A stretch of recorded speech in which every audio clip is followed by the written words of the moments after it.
नमस्कार, हमारे IGNOU audio books channel पर आपका स्वागत है। इंदिरा गांधी राष्ट्रीय मुक्त विश्वविद्यालय, school of engineering and technology, SOET, bachelor of science, applied science synergy, BSc, सेमेस्टराय, भड़े 182 हिंदी भाषा और संप्रेषण, खंड 1 हिंदी भाषा और संप्रेषण, इकाई 4, व्यंजन के उच्चारण के प्रकार, 4.0 उद्देश्य। प्रस्तुत इकाई का उद्देश्य उच्चारण के आधार पर हिंदी भाषा के व्यंजन वर्णों के भेदों का परिचय प्राप्त करना है। हमने पिछली इकाई में हिंदी की समूची वर्ण व्यवस्था और उससे जुड़े महत्वपूर्ण तथ्यों के साथ उच्चारण व उच्चारण स्थान संबंधी तथ्यों का भी विस्तार से अध्ययन किया। इस अध्ययन से स्पष्टतः अब हम यह जानते हैं कि हिंदी के वर्णों को दो भागों में बांटा गया है, स्वर एवं व्यंजन।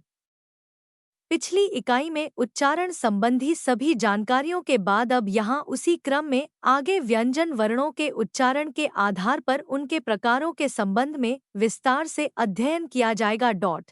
4.1 प्रस्तावना।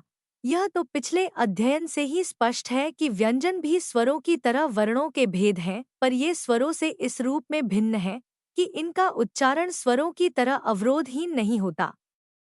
उच्चारण अवयव इसके उच्चारण में तरह तरह के अवरोध उत्पन्न करते हैं।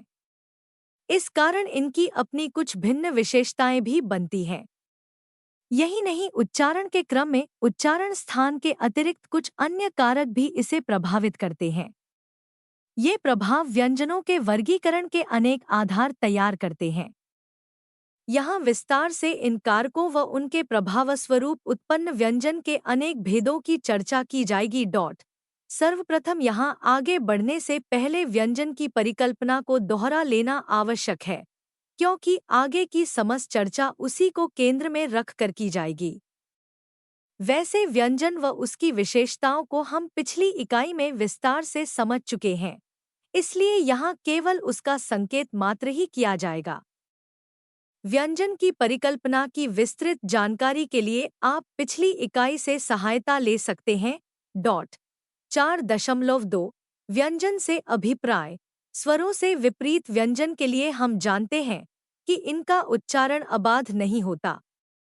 व्यंजन वर्णों के उच्चारण के समय मुख से बाहर निकलने वाली वायु के मार्ग में बाधा उत्पन्न होती है। वस्तुतः इनके उच्चारण के लिए उच्चारण अवयवों यानी जिह्वा तथा निचले ओष्ठ द्वारा मुख के भिन्न भिन्न उच्चारण स्थलों पर वायु के मार्ग को बाधित किया जाता है। उच्चारण स्थलों एवं उच्चारण अवयवों पर भी विस्तार से चर्चा पिछले अध्याय में की जा चुकी है। मुख विवर के ऊपरी अंग जिनमें ऊपरी ओष्ठ, दंत एवं वर्क्स, तालु, मूर्धा, कोमल तालु कंठ एवं स्वर यंत्र हैं। इन्हें उच्चारण स्थल कहा जाता है। इन उच्चारण स्थलों पर उच्चारण अवयव, जिह्वा एवं निचले ओष्ठ अपने परिचालन से बाधा उत्पन्न कर भीतर से आती वायु को रोकते हैं। क्षणांश के अवरोध के बाद झटके से हवा मुख विवर से बाहर निकलती है और इस क्रिया से इन वर्णों का उच्चारण संभव हो पाता है। एक अन्य महत्वपूर्ण तथ्य यह भी है कि इनका उच्चारण स्वतंत्र नहीं होता। इनका उच्चारण स्वरों की सहायता से ही संभव हो पाता है। स्वर के बिना इन्हें उच्चरित नहीं किया जा सकता। स्वर रहित व्यंजन को हलंत से प्रदर्शित किया जाता है। इस तरह हम कह सकते हैं कि व्यंजन उन वर्णों को कहा जाता है जिनका उच्चारण स्वतंत्र न होकर स्वर वर्णों पर आश्रित है एवं जिनके उच्चारण में वायु मुख में किसी न किसी रूप से बाधित होती है। इस परिभाषा के आधार पर व्यंजन वर्णों की विशेषताओं को यदि हम दोहराना चाहें तो हम पाएंगे कि व्यंजन वर्ण सर्वप्रथम स्वतंत्र रूप से स्वयं उच्चरित नहीं होते। ये स्वरों की सहायता से उच्चरित होते हैं। इनके उच्चारण में वायुमार्ग में अवरोध रहता है और उच्चारण के समय वायु मुख विवर से अबाध गति से नहीं निकलती। दरअसल यह अवरोध उच्चारण अवयवों की स्थिति पर निर्भर करते हैं। स्वर की सहायता से उच्चरित होने के कारण इनका उच्चारण देर तक नहीं किया जा सकता और इनके उच्चारण का उत्तरांश, बाद का अंश, स्वर का उच्चारण ही रह जाता है। जैसे क, ख, गया प, फ, ब आदि किसी भी व्यंजन के उच्चारण में अंततः की ध्वनि ही देर तक गूंज सकती है। यहाँ क, ख, ग या प फ ब का उच्चारण सीमित समय तक ही सुनाई देगी। साथ ही व्यंजन का उच्चारण किसी उच्चारण स्थान विशेष से होता है। वह स्वरों की तरह पूरे मुख विवर में गूंजते नहीं हैं। 4.3 उच्चारण स्थान के आधार पर व्यंजन के भेद। उच्चारण स्थानों की चर्चा के क्रम में हम समझ चुके हैं कि वर्णों के उच्चारण के लिए वायु को रोककर या उसे कई प्रकार से विकृत करके यह कार्य किया जाता है। वायु को मुख में रोककर या उसे किसी अन्य प्रकार से विकृत करने की इस क्रिया को प्रयत्न कहा जाता है। इन प्रयत्नों के अनुसार व्यंजन के भेदों कई आधार दिखाई देते हैं, जिन्हें निम्नलिखित रूप से देखा जा सकता है। सर्वप्रथम प्रयत्न की प्रकृति के आधार पर यह कार्य किया जाता है। दूसरे श्वास की मात्रा के आधार पर यह कार्य किया जाता है और तीसरे स्वर तंत्रियों के कंपन के आधार पर भी यह कार्य किया जाता है। आए अब यहाँ इन तीनों प्रमुख आधारों को समझने का प्रयास किया जाएगा तथा उनके अनुसार व्यंजन के भिन्न भिन्न भेदों का परिचय प्राप्त किया जाएगा। इस दृष्टि से सर्वप्रथम प्रयत्न में अवरोध की प्रकृति और उसके अनुसार व्यंजन के भेद को समझने का प्रयास यहाँ किया गया है। 4 मार्च 2001 अवरोध की प्रकृति के आधार पर भेद। व्यंजन वर्णों के उच्चारण में उच्चारण स्थान पर उत्पन्न अवरोध की प्रकृति भिन्न भिन्न प्रकार की होती है और अवरोध की प्रकृति की भिन्नता के अनुसार व्यंजनों के मुख्य रूप से 3 भेद किए जाते हैं, जो इस प्रकार हैं: स्पर्शी, अंतःस्थ एवं ऊष्म। इन 3 मुख्य भेदों के अतिरिक्त स्पर्शी व्यंजनों को भी पुनः स्पर्शी, संघर्षी एवं स्पर्श संघर्षी जैसे उपभेदों में बांटा गया है। इन सभी भेदों को नीचे क्रमिक रूप से समझाया जा रहा है। स्पर्शी, जिन व्यंजनों के उच्चारण के समय कोई उच्चारण अवयव यानी जिह्वा आदि किसी उच्चारण स्थल को स्पर्श करते हुए क्षण भर के लिए मुख विवर में वायु के मार्ग को अवरोधित करता है, वे सभी व्यंजन स्पर्शी व्यंजन कहे जाते हैं। हिंदी वर्णमाला में क वर्ग, ट वर्ग, त वर्ग इन सभी के प्रथम 4 व्यंजन स्पर्शी माने गए हैं। इस तरह स्पर्शी व्यंजन की सूची निम्न होगी: क, ख, ग, घ, ट, ठ, ड, ढ, त, थ, द, ध, प, फ, ब एवं भ। संघर्षी, कुछ व्यंजनों के उच्चारण के समय उच्चारण अवयव उच्चारण स्थान को स्पर्श कर सकने की स्थिति तक ऊपर नहीं उठ पाते हैं, पर दोनों एक दूसरे के इतने निकट आ जाते हैं कि दोनों के बीच से निकलने वाली वायु घर्षण या संघर्ष करती हुई बाहर की ओर निकलती है। ऐसे वर्णों को संघर्षी की संज्ञा दी जाती है। हिंदी वर्णमाला में श, श, स, ह व संघर्षी व्यंजन माने जाते हैं। इसके अतिरिक्त फ, खग जैसी आगत ध्वनियां भी इसी कोटि में शामिल होती हैं।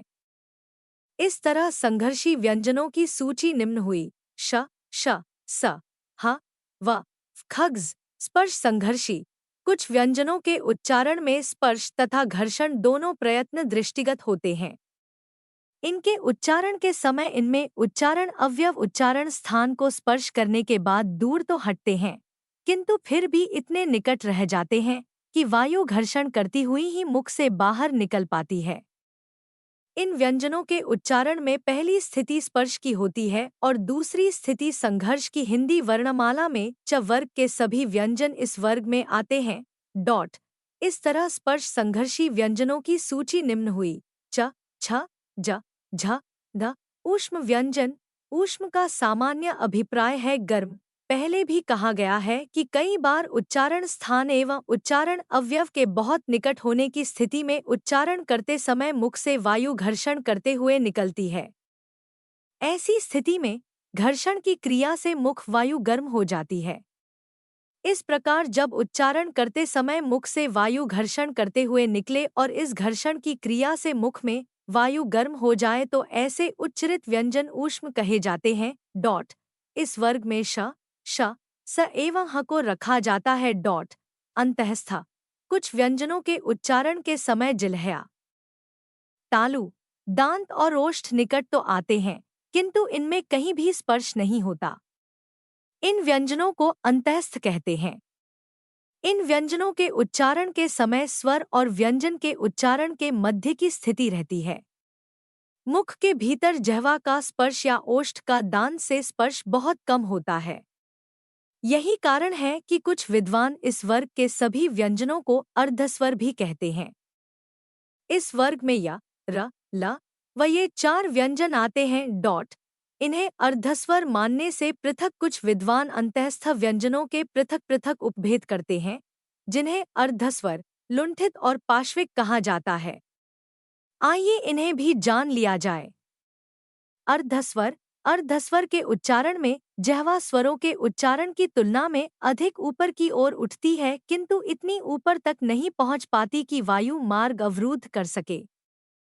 इस तरह इनमें स्वर और व्यंजन के बीच की स्थिति बनती है।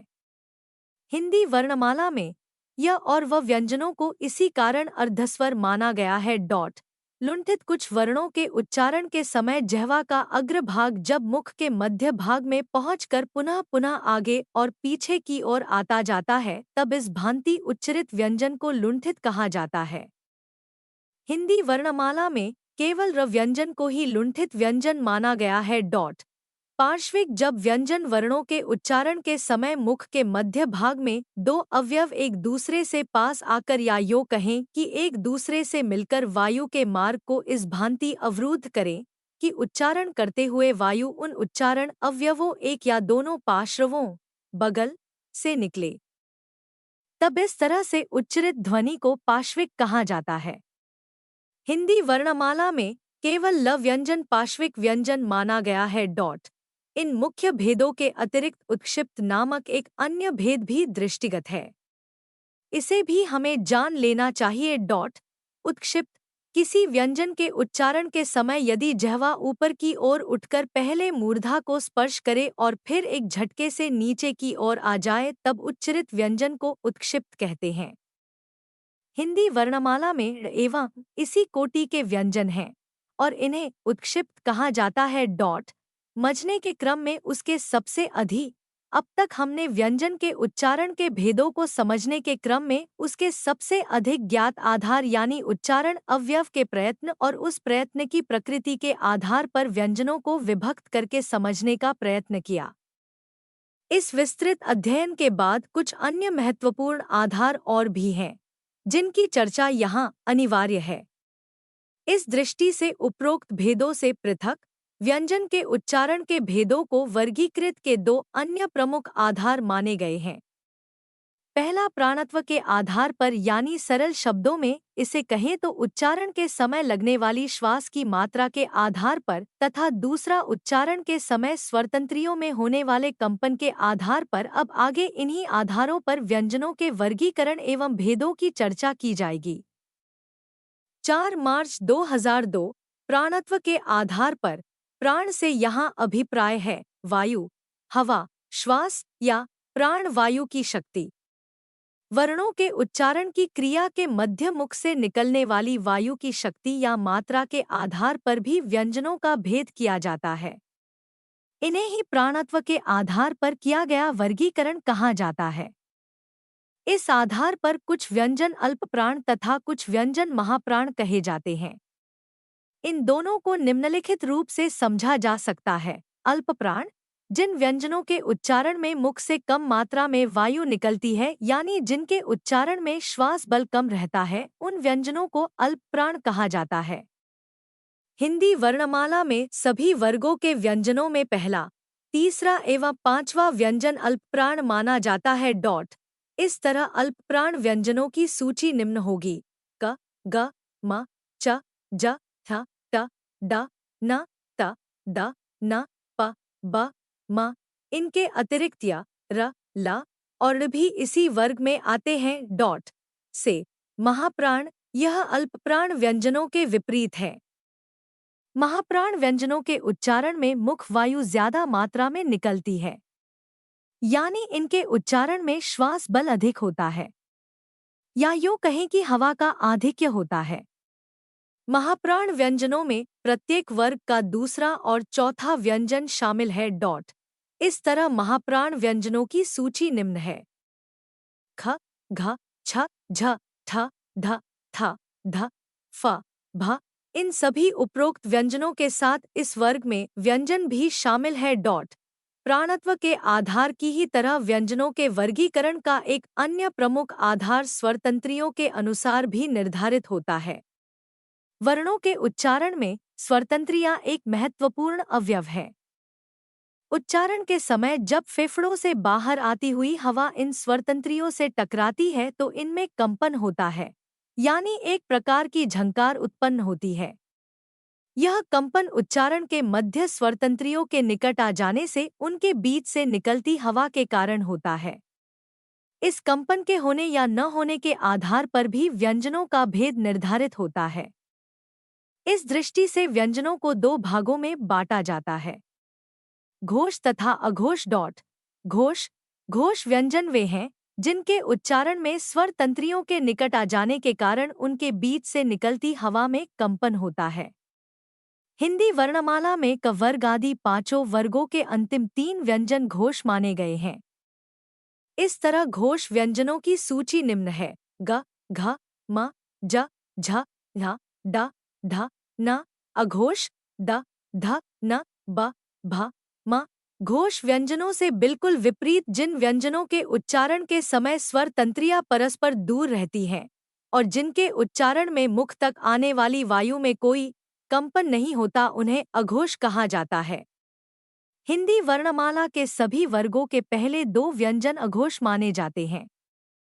इस तरह क, ख, च, छ, ट, थ, त, थ, प, फ व्यंजन अघोष की सूची में शामिल हैं। स्वरतंत्रियों के आधार पर व्यंजनों के भेद के इस विस्तृत अध्ययन के साथ व्यंजनों के उच्चारण के सभी प्रमुख भेदों से हम परिचित हो चुके हैं। यह विस्तृत अध्ययन हिंदी भाषा की वर्ण व्यवस्था और उसके मध्य व्यंजन के उच्चारण संबंधी सभी पहलुओं से चार अर्धस्वर यव। कुछ समय पहले तक यर लव को अर्धस्वर माना जाता था, किंतु आधुनिक भाषा शास्त्रियों का मत है कि र और ल में व्यंजनों के गुण अधिक हैं, अतः अर्धस्वर य और वही माने जाते हैं। ये दोनों अर्धस्वर के रूप में अन्य भाषाओं में भी मान्य हैं। यह ध्वनि, इस ध्वनि के उच्चारण के लिए पहले तो जीभ जैसी ध्वनि के लिए तैयार होती है और फिर एक प्रकार के जैसी जहवा का मध्य भाग उठकर कठोर तालु के बहुत पास पहुंच जाता है। यह सघोष अवृत्ताकार तालव्य ध्वनि है। उदा, यम, वयस्क, सुरम्य आदि। व ध्वनि, इस ध्वनि के उच्चारण में दांतों की ऊपरी पंक्ति निचले ओंठ के संपर्क में आती है। श्वासवायु निकलने के लिए बहुत पतला मार्ग रह जाता है, अतः उच्चारण में घर्षक बहुत कम और श्वासवायु की गति अत्यंत मंद हो जाती है। व को कुछ विद्वान घर्षणहीन व्यंजन कहते हैं। हमारा परिचय करवाता है। मुख्य रूप से प्रयत्न के आधार पर, उच्चारण में लगने वाले समय के आधार पर तथा स्वरतंत्रियों में कंपन के आधार पर किए जाने वाले ये भेद व्यंजन की विस्तृत समझ के लिए अनिवार्य हैं। 4 अप्रैल 2001 ध्वनि, जीभ की नोक उलटकर जब लातू को स्पर्श करती है तब वह पीछे की ओर गिरती है और उसका निचला भाग मूर्धा को छूकर यह ध्वनि उत्पन्न करता है। यह सघोष अल्पप्राण मूर्धन्य उत्प्रेक्षित ध्वनि है। जैसे उड़ना, तोड़ना। 4 अप्रैल 2002 ध्वनि का एक महाप्राण प्रतिरूप होता है। इस ध्वनि के उदाहरण हैं गढ़, बाढ़, चिरना। 4 अप्रैल 2003 ल ध्वनि, जीभ की नोक वर्क्स को छूकर मार्ग बंद कर देती है, किंतु श्वास वायु जीभ के एक या दोनों पार्श्वों में से निकल जाती है। जीभ को ल की स्थिति में रखकर श्वास को अंदर खींचने पर यदि वायु जीभ के एक ही पार्श्व में से अंदर जाने लगे तो समझिए कि ल के उच्चारण में भी वायु उसी ओर से बाहर जाएगी। यह सघोषवर्त्स्य अल्पप्राण पार्श्विक ध्वनि है। उदा, ललक, लाल, तत्काल। 4 अप्रैल 2004 ध्वनि, जब जीभ की नोक बहुत तेजी से चलती है और या तो श्वास वायु के लिए स्वतंत्र रूप से फड़फड़ाती है, तब ऐसी ध्वनि उत्पन्न होती है। हिंदी में र ध्वनि सघोष अल्पप्राण वर्त्स्य लुंठित होती है डॉट उदा। घर, रोपना, करील, कुछ शब्दों में दोहरे लुंठन भी पाए जाते हैं डॉट उदा। छर्रा, चर, मर, 4.5 नासिकीय ध्वनियाँ स्वर यंत्र पार करने के बाद वायु दो भागों से बाहर निकलती है। एक, मुख विवर। दो, नासिका विवर। मुख विवर से निकलने वाली मौखिक ध्वनियाँ मानी जाती है।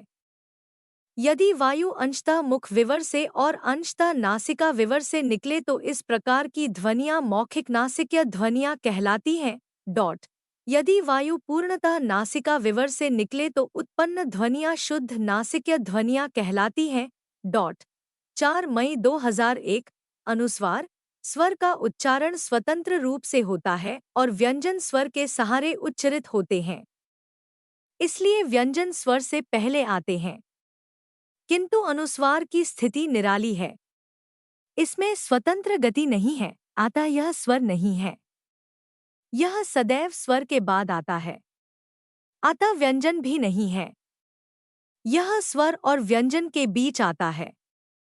अंग का विश्लेषण इस प्रकार होगा ग अर्थात स्वर अनुस्वार व्यंजन। अनुस्वार का अर्थ ही है स्वर के पीछे आने वाला। यह सामान्य अंतस्थ और ऊष्म व्यंजनों में अनुनासिकता लाने के लिए प्रयोग में आता है, जैसे प्रशंसा, संयम, हंस डॉट। अनुस्वार का प्रयोग आजकल ढ, न, न, म के स्थान पर बिंदी लगाने की प्रथा चल पड़ी है। इससे कई सुविधाएं हो गई हैं डॉट। 4 मई 2002 अनुनासिकता। स्वर अनुनासिक स्वर केवल एक है, इसकी मात्रा है। यह इस प्रकार के शब्दों में आता है डॉट उदा। आंख, अंगना, अंगूठा, आंकड़ा, आंवला, आंसू आदि डॉट। 4 मई 2003 स्पर्श व्यंजन ध्वनियाँ। हिंदी में स्पर्श व्यंजन 5 व्यंजनों के 5 वर्गों में विभाजित है। प्रत्येक वर्ग का अंतिम व्यंजन अनुनासिक व्यंजन है जो सामान्यतः शेष चारों के साथ प्रयुक्त होता है। कोमल तालव्य व्यंजन 1 डॉट क ख ग घ म अंक बटा पंख बटा गंगा बटा कंघी। आजकल म के स्थान पर बिंदी का प्रयोग किया जा रहा है, अंक पंख गंगा कंघी। तथापि कतिपय शब्दों में इसका प्रयोग यथावत है डॉट उदा। वान्मय, परामुख 2 डॉट वर्त्स्य तालव्य व्यंजन च छ ज झ ल डॉट। इसे आजकल बिंदी लगाकर लिखते हैं पंच पंछी रंज। 3 डॉट मूर्धन्य व्यंजन टठा ड धन उदा। घंटा कंठी पंडित ठंड। इसे आजकल बिंदी लगाकर लिखते हैं घंटा कंठी पंडित। 4 डॉट दंत व्यंजन तथा द धन उदा। तंतु पंथ गंदा अंधा। इसे आजकल बिंदी लगाकर लिखते हैं तंतु पंथ गंदा ठंड अंध। 5 डॉट ओष्ठ्य व्यंजन प फ ब भ म उदा। कंप गुम्फन लंबी दंभ आधुनिक रूप कंप।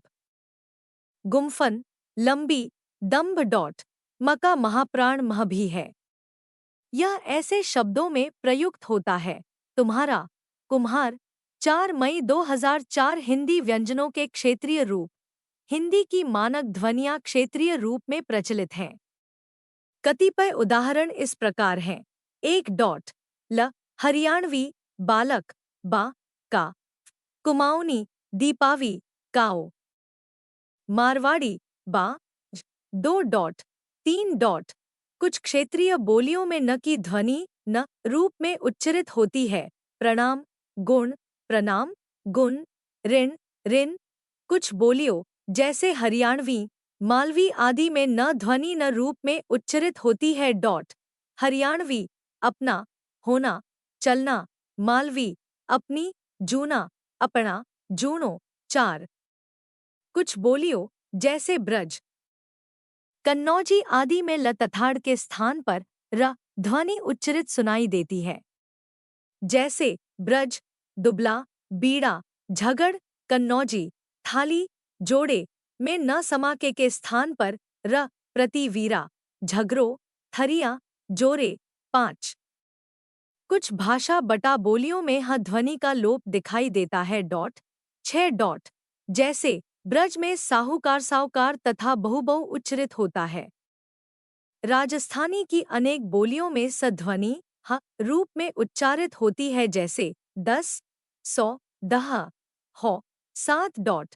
बिहारी की बोलियों में ल ध्वनि र में परिवर्तित हो गई दिखती है, जैसे मछली फल, मछरी, फर। 4.6 सारांश। प्रस्तुत इकाई का उद्देश्य उच्चारण के आधार पर हिंदी के व्यंजन वर्णों के भेदों का समुचित अध्ययन था। इस वर्गीकरण का परिचय हिंदी वर्ण व्यवस्था के मध्य व्यंजन वर्णों की वास्तविक स्थिति का ज्ञान प्राप्त कराने के साथ व्यंजन का स्वरूप एवं उसकी विशेषताओं का भी विस्तृत परिचय कराता है। इन विशेषताओं का ज्ञान स्वर वर्णों से उनके भेद को भी स्पष्ट करता है। तत्पश्चात यहाँ व्यंजन के प्रमुख वर्गीकरण के आधारों की चर्चा की गई और उन आधारों के अनुसार विस्तार से व्यंजन के संभव सभी भेद का भी ज्ञान कराया गया। इस दृष्टि से उच्चारण स्थलों के आधार पर होने वाले व्यंजन के भेदों के अतिरिक्त घोष, अघोष, अल्पप्राण या महाप्राण जैसे आवश्यक विषयों एवं उनके अभिप्राय को हम यहाँ समझ सके। इस तरह यह इकाई हिंदी की वर्ण व्यवस्था के समुचित परिचय की महत्वपूर्ण कड़ी है और विशेष रूप से व्यंजनों के सम्यक ज्ञान को संभव बनाती है। धन्यवाद। मिलते हैं अगले वीडियो में अगले पाठ के साथ।